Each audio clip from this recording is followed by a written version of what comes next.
La voix de ma mère, des perles, des colliers d'argent, des violons et des cerises. Un grand navire de cristal qui s'en va poussé par la brise d'un arbre bleu qui se dresse. La lune pend comme un gâteau, une musique me caresse. En courant le long de ma peau, les pigeons et les passeroses viendraient dans ma maison. Quand la voix de ma mère chante, la nuit est pleine de couleurs. Adieu la poésie, mes pleurs sont à moi. Nul au monde ne les a comptés ni conçus. Pas un nœud étranger qui sonde les désespoirs que j'ai conçus. L'être qui souffre est un mystère. Parmi ses frères ici-bas, il faut qu'il aille solitaire, s'asseoir aux portées du trépas. J'irai seul et brisant ma lyre, souffrant mes mots sans les chanter, car je sentirai à les dire plus de douleur qu'à les porter. Je suis la liberté, peu m'importe que mon nom ne soit pas connu, peu m'importe que mon nom ne soit pas entendu. Je suis le vent qui souffle par tous les temps. Je suis l'air qui frémit quand vient le printemps. Je suis l'eau qui jaillit quand la terre se dessèche. Je suis l'arbre qui grandit quand la forêt s'embrume. Je suis le lutin des saisons chaudes et sèches. Je suis le bateau perdu au fond des brumes. Je suis l'enfant aux yeux remplis d'espoir. Je suis le moissonneur heureux de son labeur. Je suis l'étranger à qui l'on dit bonjour. Je suis le retraité au sein de sa famille. Je suis la femme satisfaite de l'être. Peu m'importe que mon nom ne soit pas connu, peu m'importe que mon nom ne soit pas entendu. Je suis moi, je suis vous, je suis la liberté. Je n'habite nulle part et je m'en vais partout. La terre est ma patrie, le ciel est mon espace, la lune veille mes nuits, le soleil éclaire mes jours. Je suis la liberté, rêve et réalité au fond de votre cœur. L'eau. Si j'étais une cascade, je partirais loin. J'irais voir mon ami la rivière qui reste dans son coin. Il m'emmènerait voir son père qui m'expliquerait pourquoi il était si loin de moi. Si j'étais la mer Méditerranée, calme ou agitée, je renfermerais des trésors, peut-être même des dinosaures. Je transformerais des visages ou refléterais les nuages. Si j'étais l'eau de la pluie, je ferais pousser les forêts, les fleurs et les légumes et les fruits, et je glisserais entre les doigts de chaque maladroit. Le silence est d'or. Oui, le silence est d'or, me dit toujours maman. Et pourquoi pas alors en fée ou en argent? Je ne sais pas en quoi. Je puis bien être graine de cacatois, m'appelle la crapette.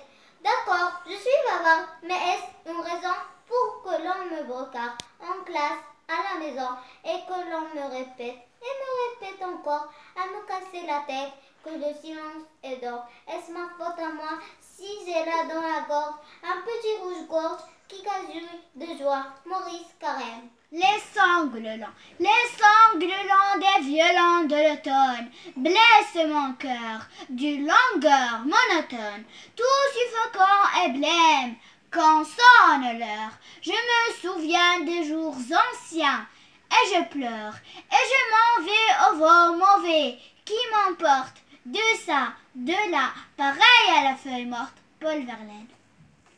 Voyage avec monsieur,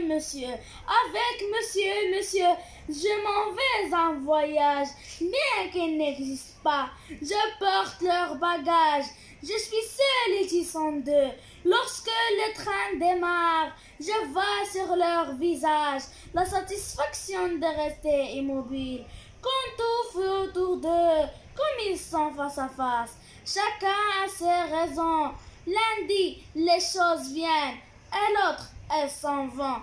Quand les trains les dépassent, est-ce que les maisons subsistantes s'effacent? Moi je dis qu'après nous ne reste rien du tout. Voyez comme vous êtes, lui répond le premier. Pour vous, rien ne s'arrête. Moi je vois l'horizon de champs et de villages longuement persistés. Nous sommes le passage, nous sommes la fumée. C'est ainsi qu'ils divisent et la discussion devient si difficile qu'ils perdent la raison. Alors le train s'arrête avec le paysage. Alors tout se confond. Jean Tardieu. À te pétresser, le père choisit une petite boule de papier et il la jette dans la cuvette devant ses enfants intrigués. Surgit alors, multicolore, la grande fleur japonaise, le nénuphar instantané, et les enfants se taisent, émerveilleux. Jamais plus tard dans leur souvenir, cette fleur ne pourra se faner, cette fleur subite, fait pour eux à la minute devant eux. Mère, l'enfant qui joue à votre seuil joyeux. Mère, l'enfant qui joue à votre seuil joyeux. Plus frais que les fleurs, plus serein que les cieux. Vous conseille l'amour, la pudeur, la sagesse. L'enfant, c'est un feu pur dans la chaleur caresse. Et vous n'avez besoin que de ces tendres flammes pour voir distinctement dans l'ombre de votre âme. Mère, l'enfant quand l'on pleure et qui s'en est allé, si vous les me prend vers le ciel constellé, verse à votre douleur une lumière auguste. Il montre clarté douce à vos yeux abattus, derrière nos orgueils, derrière nos vertus, derrière nos malheurs, Dieu profond et tranquille. Que l'enfant vive ou mort, il rayonne toujours sur cette terre où rien ne va loin sans secours. Où nos jours incertains sur tant d'abîmes pendants, comme un guide au milieu des vices, comme un guide au milieu des brumes se répandent. Nos vices ténébreux et nos doutes moqueurs. Vivant, l'enfant fait voir le devoir à vos cœurs. Mort, c'est la vérité qu'à votre âme il dévoile. Ici c'est un plein vol, là-haut c'est une étoile. Merci. 13. Le temps, il se compte en années, se consomme en journées. Dame nature nous l'a limité, il faut donc bien l'apprécier. Il se vit toujours au présent, faut l'utiliser à bon escient. Il peut être long ou rapide, si on est malade ou valide.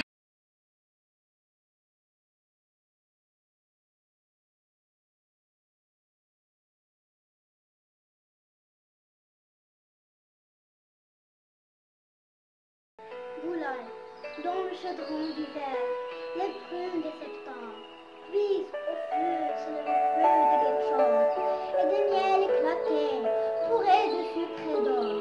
L'odeur éclaire et mort, le cœur charnu des chambres, les lampes oubliées, les pommades fondues, le rire de la rue et les taffes-tambours. Le village est plus frais que la main des rivières. L'abreuvoir aux cheveux suce ses flûtes d'eau. La forêt fait mon corps, trace son jet de pierre. Le mur montait, armé des reins de la colline, et que mille pas la mineur des troupeaux. Les toits coulent la joie des craquantes lumières. Sur mes tapis, sur la nature bleue des bergères voyageurs, sur mes tapis secrets, sur les colliers de fleurs. Au feuillage vivant de l'air des nuages, aux ombres balancées des prairies d'outre-temps, un mourant, huilé de ciel et d'eau sauvage, pèse au bout du soleil, ainsi qu'une nacelle. Victor Hugo. La tour Eiffel. Mais oui, je suis une girafe, m'a raconté la tour Eiffel. Et si ma tête est dans le ciel, c'est pour mieux brouter les nuages, car ils me rendent éternel. Mais j'ai 4 pieds bien assis, dans une courbe de la Seine, on ne s'ennuie pas à Paris. Les femmes comme des phalènes, les hommes comme des fourmis, glissent sans fin entre mes jambes. Et les plus fous, les plus ingambes, montent et descendent le long de mon cou, comme des frelons. La nuit, je lèche les étoiles, et si l'on m'aperçoit de loin, c'est que très souvent, j'en avale une sans avoir l'air de rien. L'école où je vivrai, la blanche école où je vivrai, n'aura pas de roses rouges, mais seulement devant le seuil, un bouquet d'enfants qui bougent. On entendra sous les fenêtres le chant du coq et du roulier, un oiseau naîtra de la plume, tremblante au bord de l'encrier. Tout sera joie, les têtes de blonde, et les enfants feront des rondes pour tenter les gamins du ciel. La grille est toute blanche, la grille est toute blanche et le perron tout rose. Un vent que la riz balance, un rosier plein de roses, et les pigeons sont blancs. Sur les ardoises bleues, un peu moins bleu pourtant que le bleu doux des cieux. Le chèvrefeuille est jaune, qui tourne autour de l'aune, mais près de l'arrosoir. Vert, vert, n'y pas croire, le chalouis est tout noir. Les hommes préhistoriques, sur les murs de leurs grottes, les hommes préhistoriques frottent. Avec leurs mains, ils font des dessins. Et soudain, apparaissent par magie des scènes de leur vie.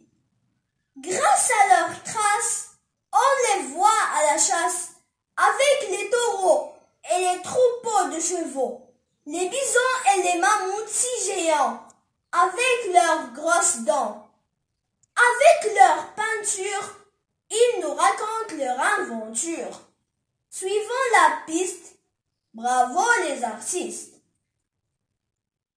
Pour un art poétique, prenez un mot, prenez en deux, faites-le cuire comme des œufs, prenez un petit bout de sens, puis un grand morceau de dinosaure, faites chauffer au petit feu de la technique, versez la sauce énigmatique, saupoudrez de quelques étoiles, poivrez et mettez les voiles. Où voulez-vous donc en venir? À écrire vraiment? À écrire? Bénédiction.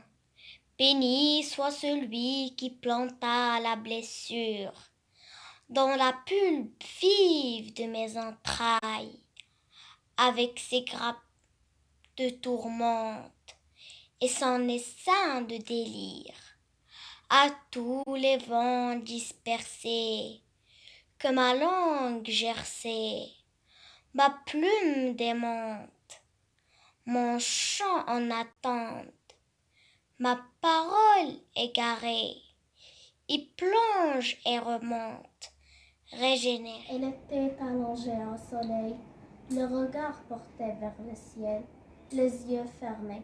Elle sentait une brise légère qui rafraîchissait. Son corps un sentiment de paix, de quiétude l'envahit. Elle pensait à ce pays maintenant lointain où elle avait grandi heureuse. Elle pensait aux dates savoureuses, l'arôme du jasmin dans les sentiers, le calme imposant des palmiers.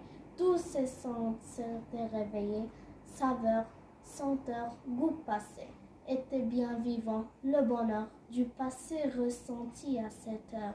Allongé sous d'autres cieux, loin de sa terre natale, merveilleux souvenir d'un pays où elle avait vécu. L'univers, c'est un livre.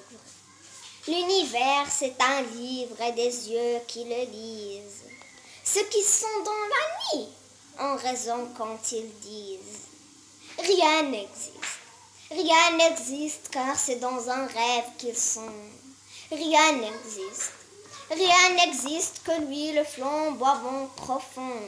Et les âmes, les grains de lumière, les mythes, les moi mystérieux atomes sans limite, qui vont vers le grand moi, leur centre et leurs aimants, point touchant au zénith par le rayonnement, ainsi qu'un vêtement subissant la matière, la formule de chair propre à chaque milieu. Ici la sève, ici le son, ici le feu. Bloc, arbre, griffe, dents, front pensant, auréole, retournant au cercueil comme à des alvéoles, mourant pour s'épurer, tombant pour s'élever, sans fin ne se perdant que pour se retrouver.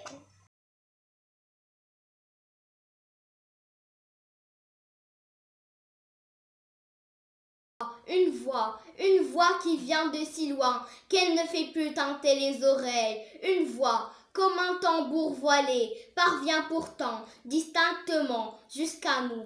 Bien qu'elle semble sortir d'un tombeau, elle ne parle que d'été et de printemps. Elle emplit le corps de joie, elle allume aux lèvres le sourire.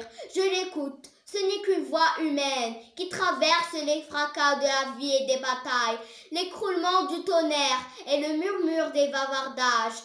Et vous, ne l'entendez-vous pas? Elle dit, la peine sera de courte durée. Elle dit, la belle saison est proche. Ne l'entendez-vous pas? Grammaire, peut-être et toujours peut-être. Adverbe que vous m'ennuyez. Et vos presque pas. Qu'en ces apostrophes? Et vos points et virgules qui grouillent dans les viviers.